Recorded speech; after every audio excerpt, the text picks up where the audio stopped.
Hello అందరికీ. ఈరోజు 1 KG చికెన్ని చాలా ఈజీగా, చాలా టేస్టీగా ఇలా గ్రేవీ తోటి ఎలా ప్రిపేర్ చేయాలనేది ఇప్పుడు మన వీడియోలో చూద్దాం. ఎప్పుడూ ఒకే స్టైల్‌లో కాకుండా ఇలా చికెన్ కర్రీని ఇలా కొత్త స్టైల్‌లో ట్రై చేయండి. చాలా చాలా టేస్టీగా ఉంటుంది. ఇప్పుడు ఒక బౌల్‌లోకి 1 కేజీ వరకు చికెన్‌ని తీసుకోండి. ఇప్పుడు దీనిలో కొంచెం సాల్ట్‌ని వేసుకొని ఇలా చికెన్ని 2-3 సార్లు శుభ్రంగా క్లీన్ చేసుకోండి. ఇలా ఉప్పు వేసి క్లీన్ చేసుకోవడం వల్ల చికెన్ అనేది నీసు వాసన లేకుండా చాలా ఫ్రెష్‌గా ఉంటుంది. ఇప్పుడు ఈ వాటర్ అంతా తీసేసి ఇప్పుడు చికెన్ని మ్యారినేట్ చేసుకోవడానికి దీనిలో 1½ టీ స్పూన్ వరకు ఉప్పు, అలాగే పావు టీ స్పూన్ వరకు పసుపు, అలాగే 1½ టీ స్పూన్ వరకు కారంని తీసుకొని బాగా కలపండి. ఇలా ఉప్పు, కారం, ఈ పసుపు అంతా చికెన్ ముక్కలకి బాగా పట్టేలాగా వీటన్నిటిని బాగా మిక్సింగ్ చేసుకోండి. ఇలా మిక్సింగ్ చేసుకున్న తర్వాత వీటిని ఒక 1 అవర్ పాటు మ్యారినేట్ చేసుకోండి.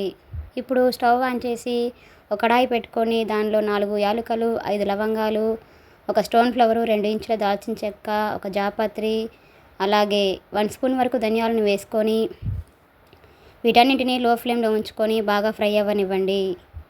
ఈ మసాలాలు వేసుకోవడం వల్ల చికెన్కి కొత్త టేస్ట్ వస్తుంది.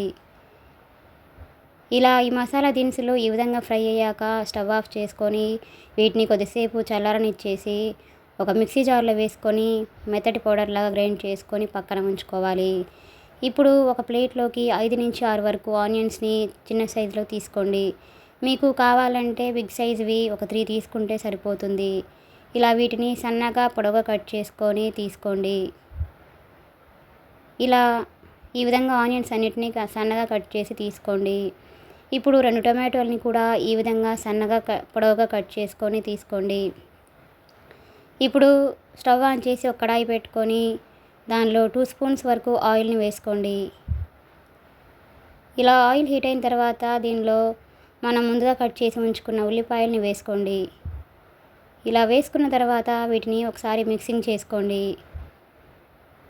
ఈ ఆనియన్స్ని మీడియం ఫ్లేమ్లో ఉంచుకొని లైట్గా ఫ్రై అవ్వనివ్వండి.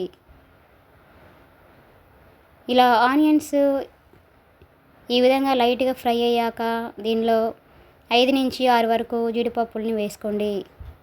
ఇలా జీడిపప్పులు చికెన్ కర్రీలో వేసుకోవడం వల్ల చికెన్ కర్రీ అనేది చాలా చాలా టేస్టీగా ఉంటుంది. అలాగే ఫ్లేవర్ కూడా మంచి ఫ్లేవర్ వస్తుంది. ఇప్పుడు దీనిలో సన్నగా పొడవుగా కట్ చేసుకున్న టొమాటోల్ని కూడా వేసుకొని ఒకసారి బాగా కలుపుకొని వీటన్నింటిని 1 నిమిషం పాటు బాగా ఫ్రై అవ్వనివ్వండి. చూడండి, ఆనియన్స్ ఈ విధంగా లైట్గా ఫ్రై అయ్యాక ఇప్పుడు స్టవ్ ఆఫ్ చేసుకొని వీటిని కొద్దిసేపు చల్లారనివ్వండి. ఇలా ఈ ఆనియన్స్ చల్లారిన తర్వాత వీటిని ఒక మిక్సీ జార్లో వేసుకొని ఇలా మెత్తటి పేస్ట్ లాగా గ్రైండ్ చేసుకొని పక్కన ఉంచుకోండి. ఇప్పుడు స్టవ్ ఆన్ చేసి ఒక కుక్కర్ పెట్టుకొని దానిలో 3-4 టేబుల్ స్పూన్స్ వరకు ఆయిల్ని వేసుకోండి. ఇలా ఆయిల్ ఈ విధంగా హీట్ అయిన తర్వాత దీనిలో ఒక బిర్యానీ ఆకుని ఈ విధంగా తుంచి వేసుకోండి. అలాగే ఒక పచ్చిమిర్చి కూడా వేసుకోండి. అలాగే మనం ముందుగా గ్రైండ్ చేసి ఉంచుకున్న పేస్ట్ని కూడా దీనిలో వేసుకోండి. ఇలా పేస్ట్ వేసుకున్న తర్వాత ఒకసారి బాగా మిక్సింగ్ చేసుకోండి. ఇప్పుడు దీనిలో 1½ టీ స్పూన్ వరకు అల్లం వెల్లుల్లి పేస్ట్ని కూడా వేసుకొని అల్లం పచ్చివాసన పోయేంత వరకు బాగా ఫ్రై అవ్వనివ్వండి. ఈ రెండింటిని ఈ విధంగా బాగా మిక్సింగ్ చేసిన తర్వాత ఇప్పుడు దీనిలో ముందుగా మనం మ్యారినేట్ చేసి ఉంచుకున్న చికెన్ మిశ్రమాన్ని కూడా వేసుకోండి. ఇలా చికెన్ని వేసుకున్న తర్వాత ఒకసారి బాగా కలుపుకొని హై ఫ్లేమ్లో ఉంచుకొని ఈ చికెన్ని 2-3 నిమిషాలు బాగా ఉడకనివ్వండి. చూడండి, చికెన్ని ఈ విధంగా బాగా మిక్సింగ్ చేసుకున్న తర్వాత చికెన్లో వాటర్ ఊరేంత వరకు వీటిని కొద్దిసేపు ఉడికించుకోండి. ఇలా మూత పెట్టుకొని ఒక 2-3 నిమిషాలు చికెన్ని బాగా ఉడకనివ్వండి. చూడండి, ఇలా చికెన్లో వాటర్ ఇదంతా సపరేట్ అవుతున్నప్పుడు దీనిలో మనం ముందుగా గ్రైండ్ చేసి ఉంచుకున్న మసాలాని కూడా వేసుకోండి. ఇప్పుడు దీనిలో సన్నగా కట్ చేసి ఉంచుకున్న కొత్తిమీర అలాగే పుదీనాను కూడా వేసుకొని ఒకసారి బాగా కలుపుకోండి. ఇప్పుడు ఈ మసాలాలని కొద్దిసేపు మగ్గనివ్వండి. ఇలా చేస్తే కనుక చికెన్ కర్రీ అనేది చాలా చాలా టేస్టీగా ఉంటుందండి. చాలా ఇష్టంగా కూడా తింటారు. పిల్లలు కానివ్వండి, ఎవరైనా చాలా ఇష్టంగా కూడా తింటారు. ఇలా మరికొద్దిసేపు చికెన్ని బాగా ఉడికించండి. ఈ విధంగా చికెన్ని మధ్య మధ్యలో కలుపుకుంటూ ఉండండి.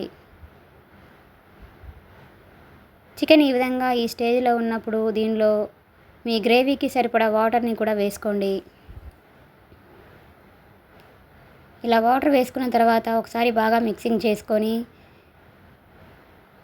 చూడండి, కన్సిస్టెన్సీ ఈ విధంగా ఉంటే సరిపోతుంది. మరీ లూజ్గా కాకుండా, మరీ పలుచగా కాకుండా గ్రేవీ ఇలా ఉండేటట్లుగా చూసుకొని కుక్కర్ మూత పెట్టుకొని విజిల్ పెట్టుకొని ఒక 3 విజిల్స్ వస్తే సరిపోతుంది.